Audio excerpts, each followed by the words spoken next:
So Australia have just announced their lineup for the upcoming Bledisloe Cup Test match, just like the All Blacks, making minimal changes here for the second match of the series. It is also the last of the Rugby Championship, a final chance for these players to get minutes before heading into the November internationals, which are only a month or so away. But looking through at this Australian starting lineup, it is Angus Bell at number 1, number 2 Matt Faisler, and number 3 Taniela Tupou. So they have stuck with that same front row that they went with last week. Now off the bench, they do not have James Slipper. Instead, at number 17, it will be Isaac Kailea, which means you lose a lot of experience off that bench, but they still have Alan Alatoa to replace Taniela Tupou later on in the contest. In the locking duo, it is Nick Frost at number 4 with number 5 being Jeremy Williams. So once again, exactly the same combination, and that can be said about the loose forward trio as well for Australia. Number 6, Rob Valentini. Number 7, Fraser McRae. I felt he had a really strong game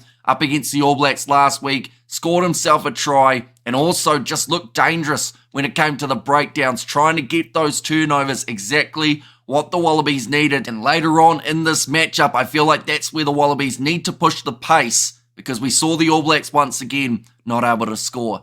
In the final 20 minutes, number 8, it is the captain, Harry Wilson. He also had a very good game up against the All Blacks last week. And when we talk about trying to push the pace later on in the game, Harry Wilson, he's got a massive gas tank, so should be able to do just that. In the 19 combination, this is where we see a little bit of a change for the Australians. Number 9, Jake Gordon, with number 10 being Noah Lolesio. So they have decided to take Nick White out of the starting lineup, and he's actually not on the bench either for this contest. So reverting back to what we've seen already for the Wallabies throughout the Rugby Championship. Number 12, Hunter Paisami, and number 13, Len Ikatel. The same combination that they had last week. A lot of power from those two. Paisami having some good running meters. Len Ikatel almost able to score himself a try, although there was that knock on that did in the end cancel out that opportunity. In the back three, we also see a change for the Australians. Number 11, this is where they've gone with Dylan Peach, so no Marika Koromberi, and he also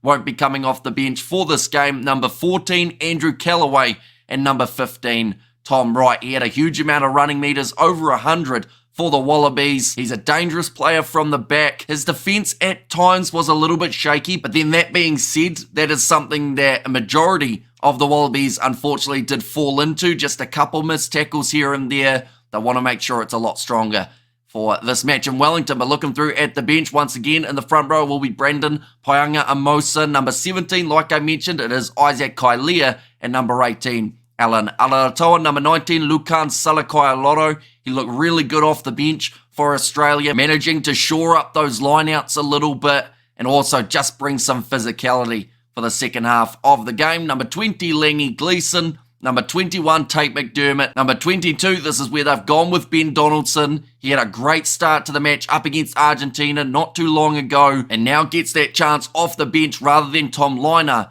who they did go with last week. Number 23, this is where we see Josh Fluke, player for the Reds throughout Super Rugby Pacific, who has pace. He has a strong step on him, and also just a gutsy type of player. He'll put the body on the line, which is what the Wallabies need in Bledisloe Cup Match 2. But this one, it is kicking off at 7:05 p.m. New Zealand time on Saturday, taking place at Sky Stadium in Wellington. It is going to be an interesting contest, seeing as the All Blacks, their record in Wellington is not too flash as of late. So the Wallabies, they'll want to capitalise on that, perhaps finish their Rugby Championship with a massive win. But nonetheless, I do thank you all very much for tuning in. We will be doing the commentary for that game on the channel, so if you are new, be sure to leave a like and subscribe. Let me know what you think of the lineup in the comments down below, and I will see you all for the next one.